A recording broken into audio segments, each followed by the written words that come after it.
Welcome back to Jawing About the G-Man. I am Joe McGuire along with Sean Scanlon. Not a good week for the Giants. Dak Prescott, 5 touchdowns. The Cowboys routed the Giants for a second time this year, 49-17, their 12th straight home win.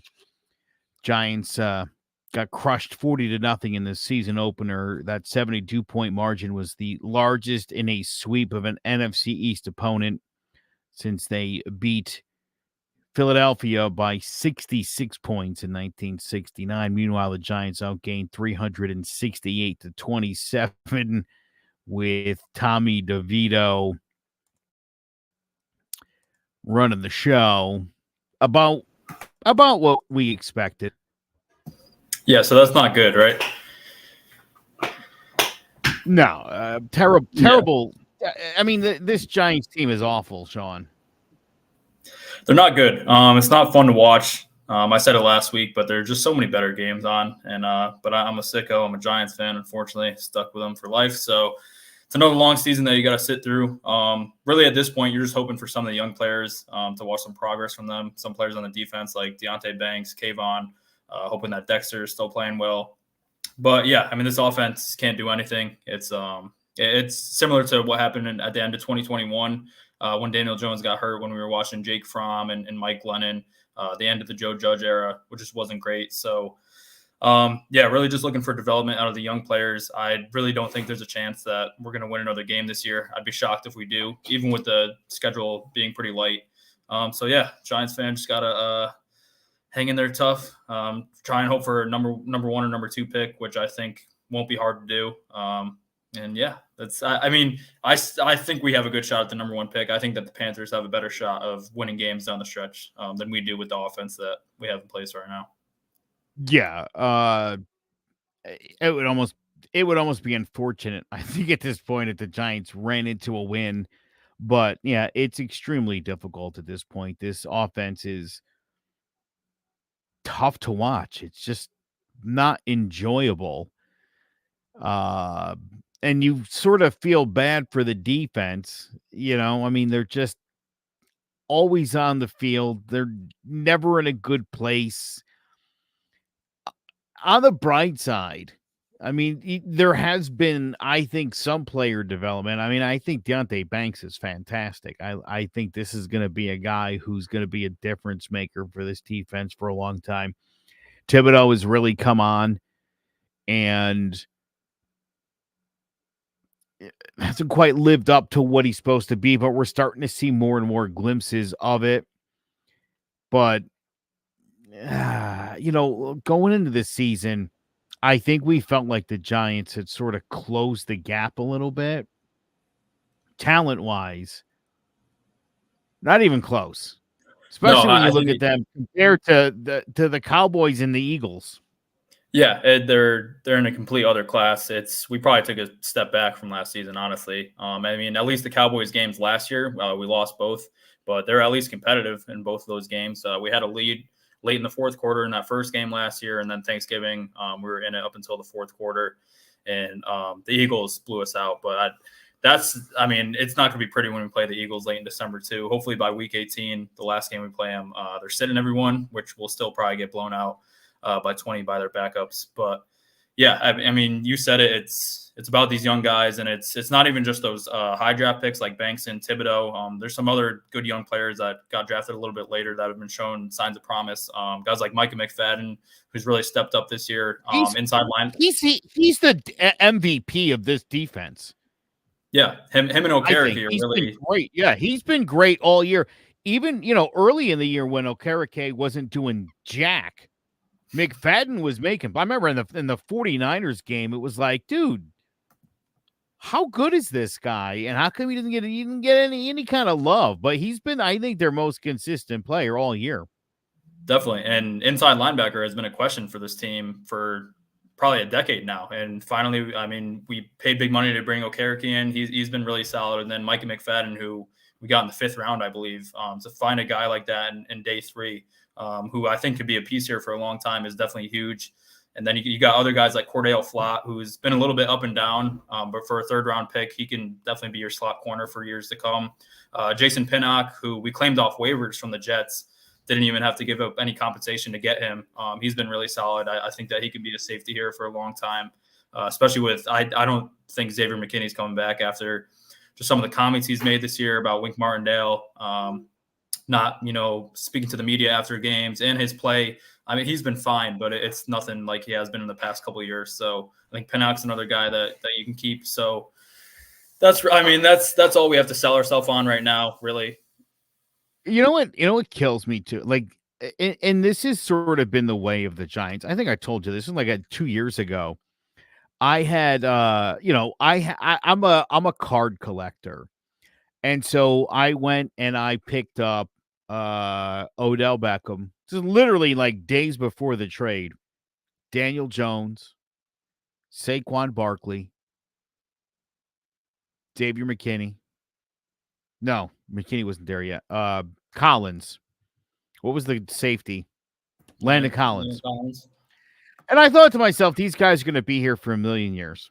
These are the guys I want. These guys will join my football card collection. And I mean, within days of that card, I don't even know if the card showed up by the time Odell was out of town. Landon Collins gone. Daniel Jones will be gone soon. Saquon, I saw his comments this week. He's at a crossroads. Like, this has been a disappointing run as far as, the Giants have had some talented players and just haven't done anything and haven't really done right by the players. I think that's the other big thing. No, I don't blame Saquon's comments at all. I mean, it's obviously, they gave him the franchise tag, but to give this guy so many carries every year, and especially when he's been battling injuries through all these years too, pretty much to have your offense rely on him completely, and then to lowball him once he gets to negotiations and pretty much just wait for him to get to the age of 27, 28 so he can get all the tread off the tires and then pretty much just kick him to the road, which I think is what's going to happen. It's unfair to Saquon because he said it since day one. He wants to be a New York Giant for life, and he wants to create a legacy here. And it's because of guys like, Barry Sanders, who he idolized, that he wants to be with that one team for the rest of his career, and they're not doing him any favors. His offensive line has been terrible the whole time. Daniel Jones has had obviously some good stretches, but he's definitely not the best quarterback in the league. And they never really have any great receivers to throw to, so they have to rely on this run game. So it's unfair to Saquon. They rely on him for 300 carries a year, and they can't even give him $12 million. What would you say to those fans who, in response to what you just said, would be like, yeah, but the guy's always hurt? There's a reason that he's always hurt. Right. And it's because this offensive line has been terrible for years. And every team that we go against, their defense knows that we're going to be running the ball 25 to 30 times a game. They can just load the box, put 8 guys in there because they know that we got guys like Tommy DeVito who have no shot of throwing the ball downfield. So it's been a disservice to him the whole time when Saquon's been nothing good but good to this team. So yeah, it sucks for Saquon. I hope he goes to another team and has success there because the Giants, the way this organization has been run, pretty much since Tom Coughlin left, we've been a dumpster fire. And it's unfair to him, and I think that he doesn't deserve that, and I think that he deserves to play for a contending team, which I hope he does because we don't deserve him here in New York right now. Yeah, well, you're 100% right. In week 11, there's a lot of good games. We'll talk about those in a minute. Let's just get this nonsense out of the way now. The Giants go to Washington, having lost at home 14-7. Back when there were winnable games on this schedule and this team just found ways to not win games, I assume that will continue with Washington. I'm not a big Howell fan. You think he's the right guy. That said, and where the Giants are now, Washington's a 9.5-point favorite in this game. Again, it was a close game last time these two teams met. 9.5 fair, or do you see this being a blowout? It's like a 24-6 blowout. I think 9.5 is fair. I would if I were to bet on the Giants for a spread in a game the rest of the year, this might be one of them. I mean, depending on the lines coming up, but I don't know. We've owned Washington forever now, especially since Daniel Jones has been here, and obviously I know he's not playing, but just in that era. And the Washington defense isn't that great. I mean, they traded their best 2 pass rushers, so I don't think they're going to get a ton of pressure on Tommy DeVito. I don't think Tommy DeVito is going to do much with it because he's not an NFL quarterback, even though he's playing for the Giants right now.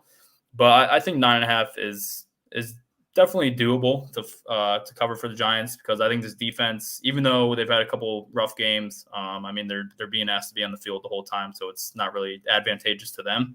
But I think if you wanna make a little money this weekend, I might advise taking the Giants with that 9.5. I just hope this isn't a game where they stumble into a win because, like we said, we need one of those top 2 picks.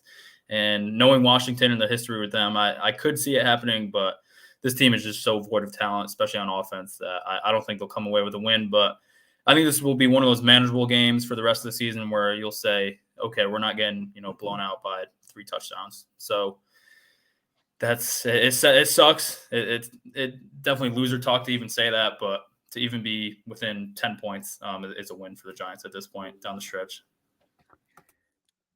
By the way, last week, I did say the Giants would lose. I said 49-6. So I had the points right. I just noticed that. You went 33 points. You were a little more optimistic. So, yeah. God. What? Give me a score on this one. What are you thinking? Ugly. Something silly, 12-6? Yeah. The NFL, I got to tell you, Sean, week to week, the NFL's there's not been a ton of scoring.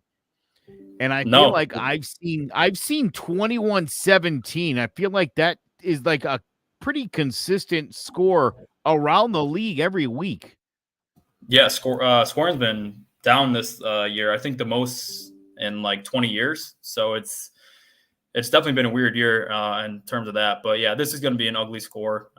Something that just doesn't make sense. I think Washington's offense is pretty good. And I think the Giants defense will be on the field for the majority. So I'd probably say you can see like a 19-12.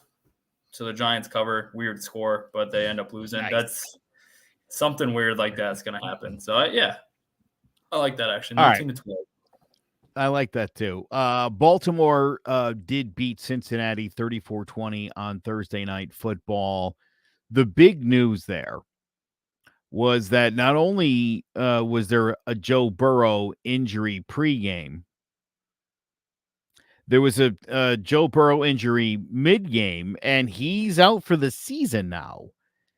And anybody that's got Joe Burrow on your fantasy team, you're in trouble. You know that. And that team's done. Cincinnati's done. It's over. Yeah, you can put a wrap on it, put a bow on it for them. Joe Burrow is an elite quarterback in this league, top 5 quarterback. So once you get something like that to the team, it's going to drive you down, especially the fact that they're at 5-5 right now. They play in the best division in the league. Getting that number 7 AFC seed is not going to be easy for any team. So I think they'll still be somewhat competitive in games because their defense is still pretty solid and they have good skill players. But I just don't think Jake Browning is going to be the guy that will take you to that 7 seed in the AFC. So it sucks to see. I'm a big Joe Burrow fan. So yeah, it sucks for them, and I don't think they're going anywhere. I think they just call it a season, try and get a decent draft picks. Yeah, it's done for them. I've got Joe Mixon in my dynasty league, and he put up some serious points when Burrow went down, and I expect that to sort of be the case going forward. So they're going to have to lean on him, especially if T. Higgins is still around. All right, let's talk about the real games. Pittsburgh travels to Cleveland. It's a 1:00 game on CBS. Pittsburgh's offense is so bizarre. The fans are so miserable in Pittsburgh, even though this team wins. I don't understand it. There's this thing about Matt Canada being the worst offensive coordinator in the league. Cleveland also dealing with some issues. Maybe a positive for them almost. Deshaun Watson also done for the year. We just found out. Does Cleveland have enough at home to hold off Pittsburgh's oddly sputtering offense, which saw Deontay Johnson come back last week, and all that did was take all the targets away from Pickens. So didn't help. Yeah, this Steelers team is so odd. They've been outgained in every game, and they're still have a winning record. It doesn't make any sense at all. But I think that continues here this week, especially with Cleveland going with DTR, the rookie quarterback, who in his first start did not look good at all. And I don't think that's going to change, especially with guys like TJ Watt and Alex Highsmith pressuring you all day. So, but Cleveland's defense will keep them in this game. Like you said, the Steelers' offense just has not found a rhythm at all this year.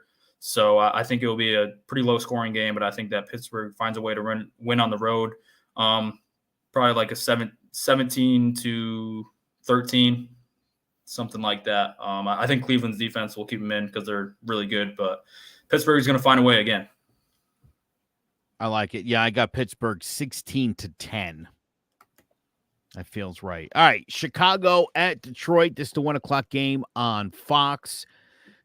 Chicago's a disaster, has been for some time. You assume they're going to be moving off of Josh Fields as maybe soon as this next draft. Meanwhile, Detroit having this dream season. Dan Campbell, the right coach. Jared Goff's been the right quarterback. Everything, they've done some weird things at running back, and it's all worked out for Detroit somehow, some way, something I don't think I've ever uttered in my lifetime. But I think Detroit wins big here over Chicago. I'll go 31-12. I'm with you. I think Lions blow them out. The Bears defense has been a little bit better lately, especially with the addition of Montez Sweat. But Justin Fields coming back, I think he'll probably be a little bit rusty. And even with that, the Bears offense is not good. So Lions, they'll beat up on another bad team. Go ahead and get another win. Trying to lock up that division pretty early in December. I think it's a blowout too. I'll probably say 31-14. I don't think Chicago's scoring a lot of points, and I think Lions will get a big win here in the division. I like it. All right, Los Angeles goes to Green Bay, 1 o'clock game on Fox. Green Bay's been a disaster, another team that I think is really got to be questioning their quarterback situation.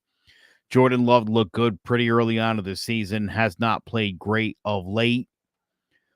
Los Angeles, very happy with their quarterback, but this a guy who just week in and week out doesn't get it done enough that they win games. And, week in and week out, we blame their coach and their GM and the defense. And it's everybody but Justin Herbert. I think this week, I feel like he puts up some good numbers. And he takes LA to a win at Lambeau. I will go 34-24 over Green Bay. Well, obviously you're going to pick the Chargers when your favorite quarterback is on the team. That's your guy, Joe. Yeah, the Packers have been upsetting though. They're really young on offense, so it's kind of tough.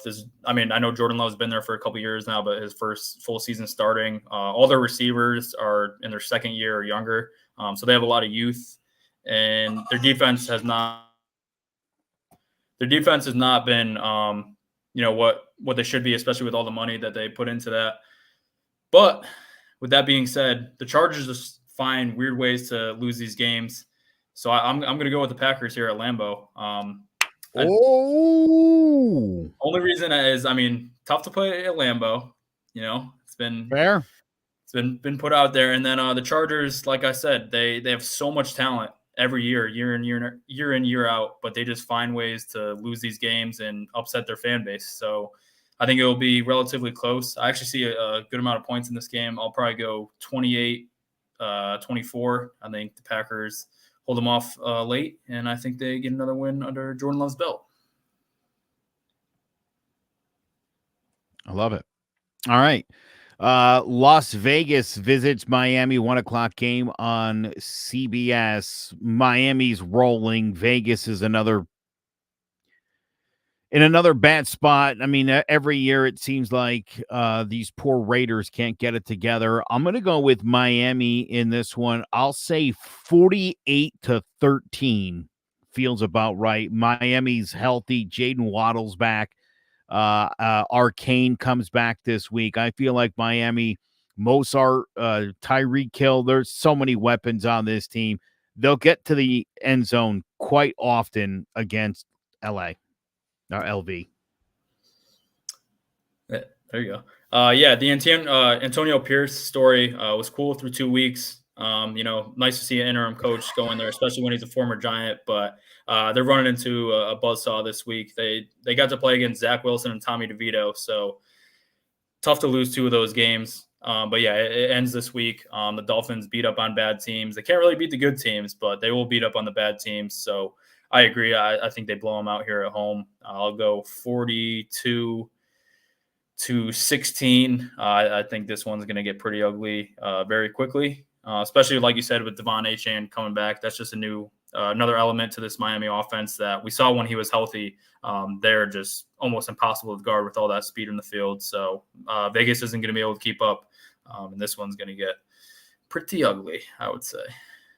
Yeah, their ability to break off big plays has been phenomenal all season. All right, Dallas goes to Carolina, 1:00 game on Fox. A game you'd like to see Carolina win. Doesn't seem very likely, not the way Dallas has been playing. Dak's looked great over the past few weeks, which I'm sure our boy Sander is absolutely loving and constantly reminds us about. That said, Dallas, I'll say, takes Carolina out here pretty hard, like a 35-14. Yeah, this one's another stinker. Panthers, they might move off of Frank Reich after 1 year. This offense has not looked good. He gave up play calling, then he took it back. So that's usually a sign that it's probably going to be coming to an end pretty soon. Bryce Young has not looked great. He doesn't really have anyone to throw to, and their line has not been good. And Dallas's defense is just going to take advantage of them, especially with that pass rush. It's not going to be pretty. This one, it's going to be another blowout. I'll say Dallas 42 to Carolina 10, maybe. They might get to double digits. It'll be tough, though. That feels right. Tennessee travels to Jacksonville, 1:00 game on CBS.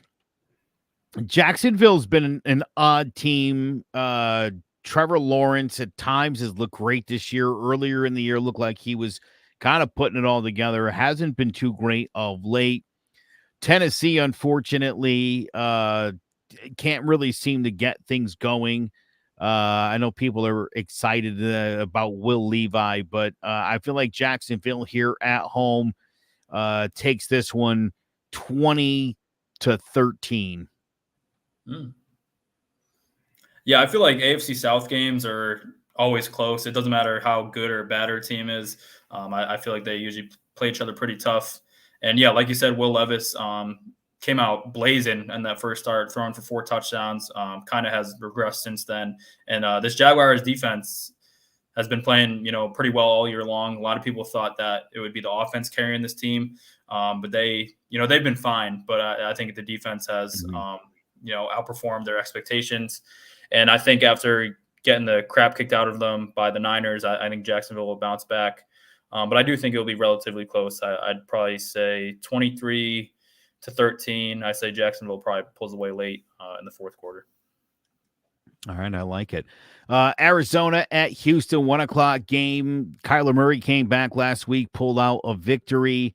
You got to feel good for him. Meanwhile, C.J. Stroud continues to be such an impressive story out of Houston. Carolina's got to maybe be thinking, was our scouting department right on this? Maybe time will bear things out. But this kid's been off to maybe the third best start of a rookie quarterback in history. I like where Houston's at. I think they're in a good position here at home. I think this will be a fun game. I think they pull it out. I'm going to go 31-26. I like it.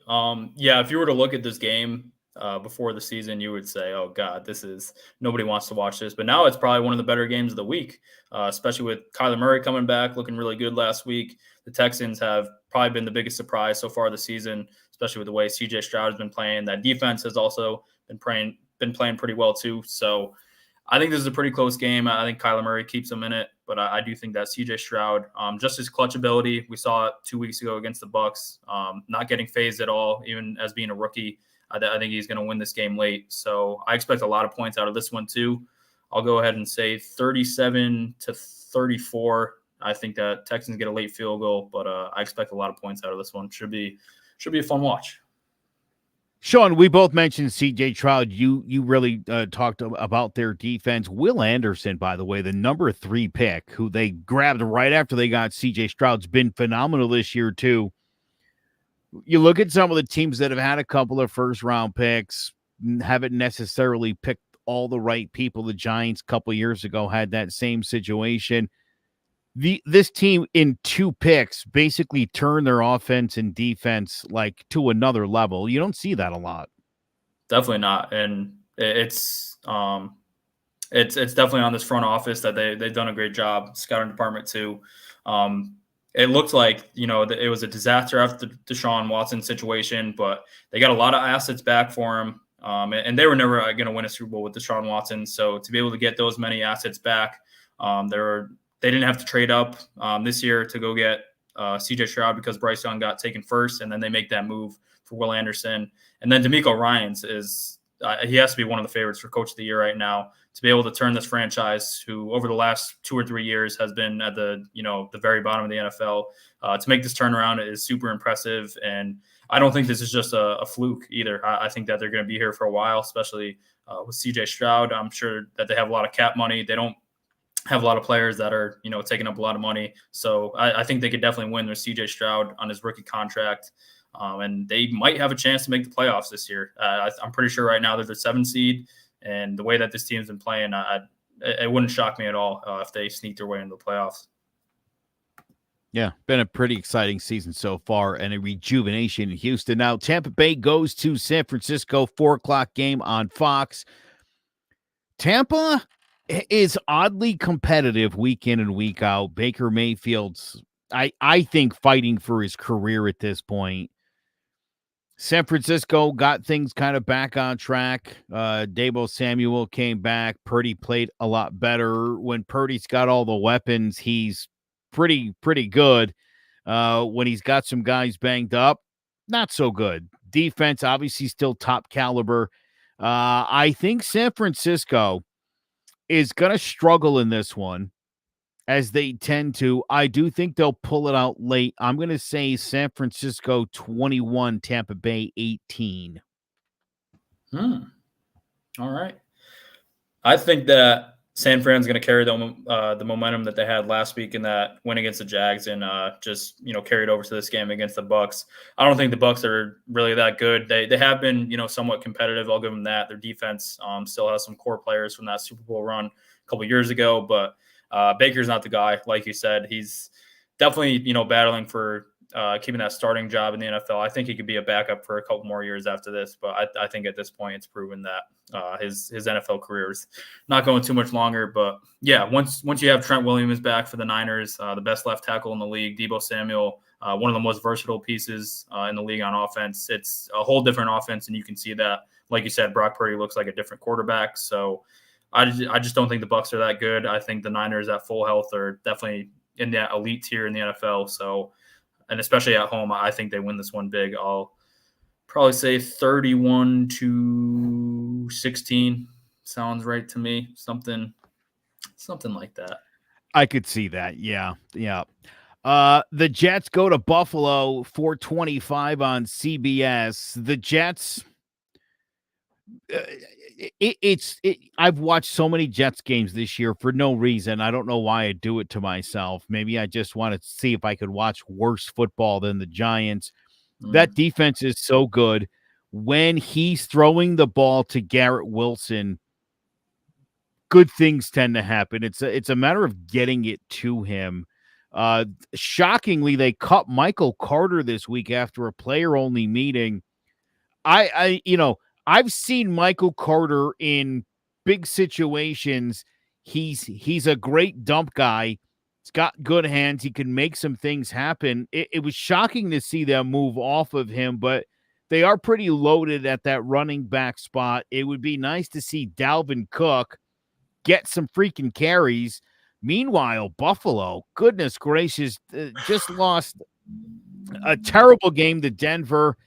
We're not quite sure what's going on with Buffalo.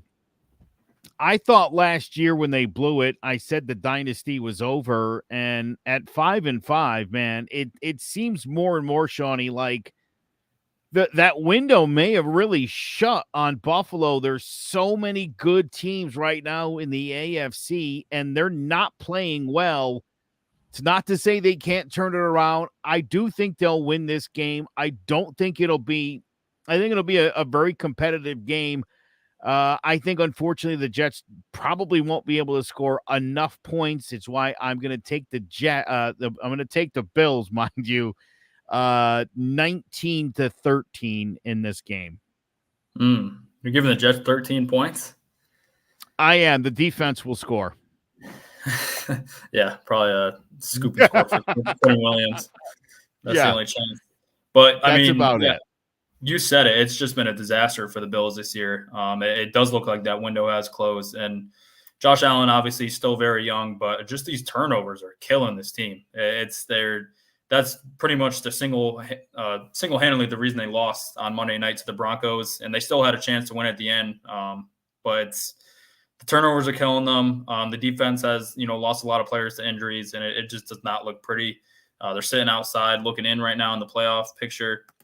So, and the Jets always have had Josh Allen's number. We saw in week one, even when Aaron Rodgers went down, Josh Allen couldn't, take advantage of that, couldn't win that game. And I feel nasty doing this. I picked the Jets to win last week too, and they lost to the Raiders. But one of these times, it's got to be right. And they do have Buffalo's number. So I don't feel great doing it, but I'm going to go with the Jets. I think the Buffalo Bills are tumbling right now. I think that they're, scrambling for answers, especially after firing their offensive coordinator. And I just don't think it gets anywhere better here. So I think the Jets defense comes out to play, has a hell of a game. And I think that the Jets will win 13-7. This is going to be an ugly one. And I think the Jets get another W on the board. This would be a disastrous loss for Buffalo, especially you mentioned they lost the opening game, a game they inexcusable that the Jets were even in that one, and they won it on a late punt return, right? Yep. Mm-hmm.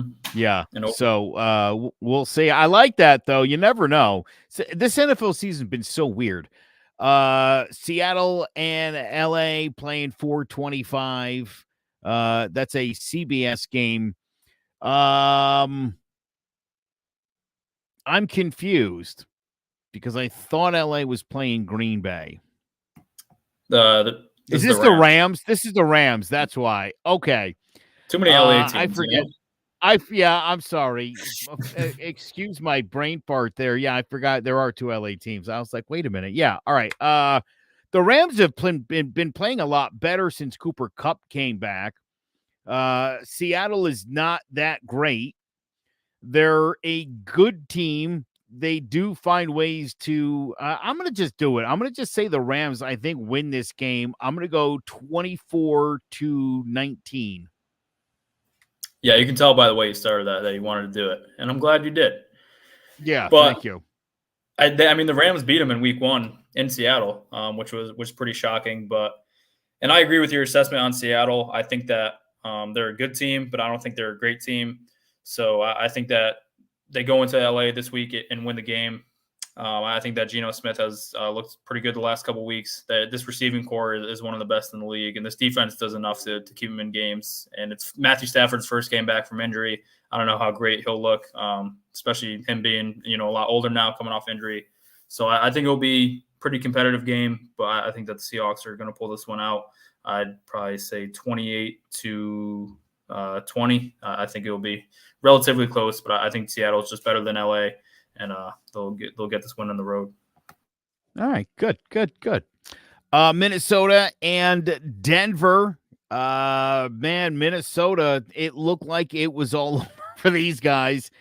And then Joshua Dobbs showed up. Meanwhile, Denver got off to a bad start after a bad season. Everybody kind of thought they were done. Huge win last week. I'm going to take Minnesota, though. I just feel like Minnesota's clicking on all the right cylinders. I think they win this one 31-24 at Denver. I like that. I think the Josh Dobbs magic is going to keep rolling into this one. Like you said, Minnesota just finds ways to reel off these wins. And what if they won five or six in a row now? It's been super impressive. And you thought after Kirk Cousins went down, especially with Justin Jefferson being out with injury, you thought it was done for the season. But they found ways to win these games. And Denver too has looked pretty impressive the last couple of weeks. Russell Wilson has found himself kind of get in a groove. This defense has looked a lot better. But I'm going to go with you with this in this one. I think Minnesota gets this one on the road. I think it'll be pretty close. I'll probably say 24-23. I think it's a 1-point game.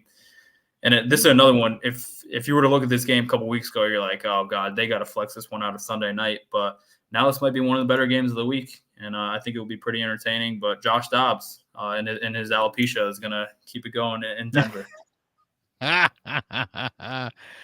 Yeah, I'm very excited for that game.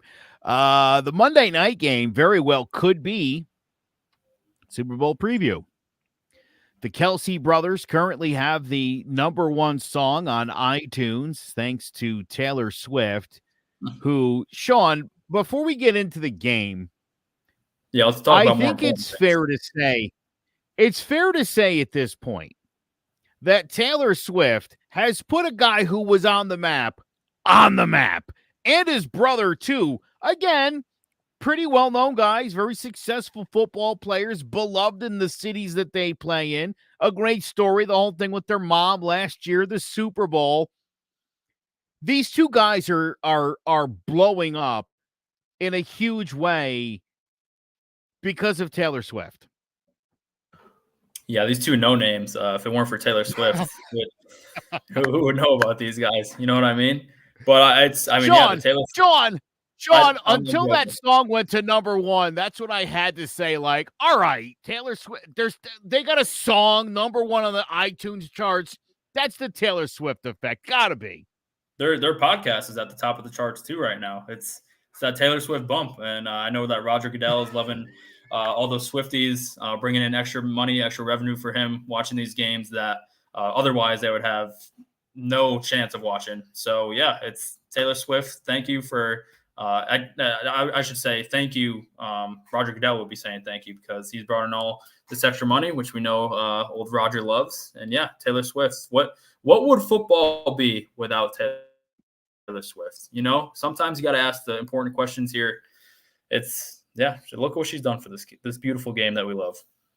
I feel like this year's Super Bowl, I feel like people are going to get together. They're going to throw parties. It's going to be wild. Imagine that. Like, make a big day of the Super Bowl. Lots of people will tune in. Record numbers even. Yeah. I mean, it's you said it. I mean, the Super Bowl usually, not an eventful day, not a lot of parties going on, not a lot of people tuning in. But now that Taylor Swift's around, you better watch out for these TV party ratings. Time. They're going to be the best of all time. Yeah. All right. Let's talk about this game. Like I said, this was last year's Super Bowl. This very well could be this year's Super Bowl. I've been saying to you when you and I have disagreed on this about how good Kansas City's defense is, and I told you last week. I forget. Not DJ Metcalf, not the player. Who's the broadcaster? Metcalf, Eric Metcalf, Myron Metcalf. Thank you. Yeah, Myron Metcalf said, and I thought really hit it. He said their defense isn't great. It's an opportunistic scoring defense. They've come up with big plays. You don't think they're great, but they play pretty great in big moments. And I think that's really I think the difference in what you and I are trying to get at with this team, I don't think this defense is great. It gets the job done, and it finds a way to come up big in big spots. And to me, that's what a championship caliber defense does when your offense is really great. That said, their offense isn't great. I think Philadelphia's offense is great. I think Jalen Hurts he's great. That's a great quarterback right there. That's your dual threat guy. That's what all these guys are aspiring to be right now. I think he's at the top of his game. I'm going to take Philadelphia to win this game in Kansas City. It's going to be a late field goal, 26-23 win for the Philadelphia Eagles. All right. Yeah, I wish Zay was here to talk about the Eagles. I know he loves to talk about how fraudulent they are at 8-1 and the best record in the NFL. But yeah, I mean, I still think this defense. I get what you're saying that they're opportunistic, but they just have playmakers everywhere. Their secondary has been phenomenal. They get after the passer with Chris Jones and George Karlaftis, who's really coming to his own this year. And I think that they're going to find a way to pull this one out. I know the Chiefs' offense does not look great, but they do have the best player in the NFL in Patrick Mahomes. Even if his receivers are dropping the ball a lot or they're not getting a lot of separation, Patrick Mahomes is going to find a way because he is, like I said, not just the best quarterback in the league, he's the best player in this league. But I think this is going to be a classic. It's the best game of the week. It's going to be a really fun one on Monday night. Obviously, the Super Bowl rematch, the two brothers, Taylor Swift, you name it. It's going to be a good one. But I do think the Chiefs pull it out. I think it is going to be a very close game. I'd probably say 23-20. I agree with you that it's a field goal game, but Arrowhead, it is not silent in that stadium. Tough place to play. Yeah, and I know Philly is used to crazy fans as well, but I think Arrowhead is a different animal, and I think Patrick Mahomes finds a way in this game to win, and I think the Chiefs defense does enough to give the Eagles their second loss on the season. Sean, I don't know if you factored this in. There was some controversy this week that came out. Apparently, some years ago, Brittany Mahomes sent out some mean tweets about Taylor Swift. And we know Taylor Swift does not let things go, generally speaking. No. Could this cause some friction between Mahomes and Kelsey? Could this become an issue for this team, or can they overcome this somehow? Could Taylor Swift bring this team down, or does she smile through it and help this team win a Super Bowl? I'm glad you're asking the great questions here, Joe. It's great journalism by you, bringing these tweets to the forefront. This has to be addressed. Yeah, I don't know how those tweets slipped under my thumb. I thought I was on top of my Brittany Mahomes drama here, but I guess not. But I think something that's stronger than the Swifties is Andy Reid and keeping this locker room together. Big Red. I think that that'd be a pretty good battle. Andy Reid going up against the Swifties. If anything ever happened, if Kelsey and Mahomes had a beef, I think Andy Reid would be able to put his foot down and get them right back on the right track. So it's a lot of drama going on with Kansas City. Taylor Swift. You don't know with that one. You just don't know what's going to happen next. So I think the Chiefs will be fine, but it's something to keep in mind. If they lose, we'll have to open this debate back up and figure out just how much that might have had to do with this. If they lose, just run this clip back and post it all over the socials. We had it first. It'll go viral. It'll totally go viral. All right. That is going to do it for this week's show. Make sure you give us a follow. We are on all the social media apps. You can also download the audio version of this podcast, iTunes, Spotify. We're on whatever platform you're on. We're on all of them. Make sure you subscribe YouTube. Follow us on Twitter, or now known as X. Nice job getting another spaceship blown up, by the way. And clevercrestmedia.com /join about the G-Men to get all the latest the New York Football Giants. Unfortunately, Zay has been partying with his mother for days now, it seems like. We're on a bender. So big shout out to Mama Groves. We'll be back here next week. Zay will be here as well. From a boy, Sean Scanlon, I'm Joe McGuire. Thank you so much for watching this week's episode of Jawing About the G-Men.